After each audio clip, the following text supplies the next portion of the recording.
Au terme de 2 heures de course-poursuite, le robot de Tsahal examine avec minutie la charge explosive que portait l'un des terroristes qui ont réussi à s'infiltrer en Israël à partir de la bande de Gaza samedi matin.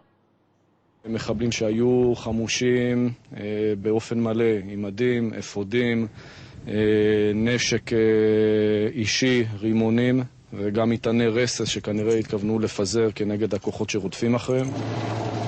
Samedi matin, 7h10, un brouillard dense empêche les observateurs de Tsahal de localiser les terroristes qui sont parvenus à escalader les 7 mètres de barrière grâce à une échelle de corde au niveau de la localité israélienne frontalière de Nativ HaSehara.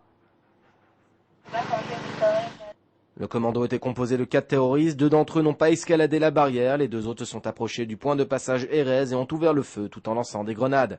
Les soldats israéliens ont alors répondu et les 2 terroristes se sont alors enfuis en direction de la localité de Nativ HaSehara. הודיעו לנו שאנחנו צריכים להישאר בבתים, שמענו מסוקים כל הזמן באוויר וזה, וחיכינו שיתנו לנו הודעה שאפשר לחזור לשגרה. Les forces de sécurité ont alors commencé leur recherche, ils ont rencontré à plusieurs reprises les terroristes pour enfin finir par les encercler. ברגע שנוצר המגע עם המחבלים, מיד כיתרנו אותם, הייתה תנועה לעבר המחבלים, הסתערות, והאירוע נגמר עם 2 מחבלים הרוגים.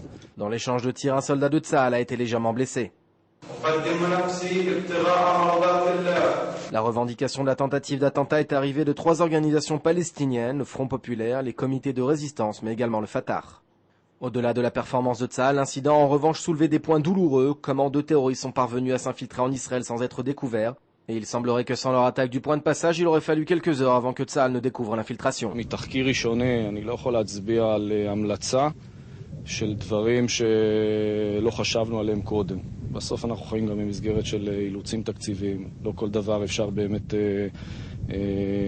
לממש. Or, l'incident de samedi n'est pas le premier du genre. Le mois dernier, ce sont plus de 15 terroristes palestiniens qui ont été abattus alors qu'ils tentaient de franchir la barrière.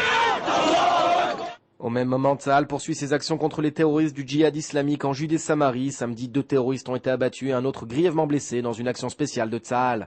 Vendredi, un autre terroriste a été abattu ainsi qu'un civil israélien. En ce début de semaine, les craintes sont dirigées en direction de la bande de Gaza, d'où sont tirés quotidiennement des roquettes et des obus de mortier sur le nord du Negev.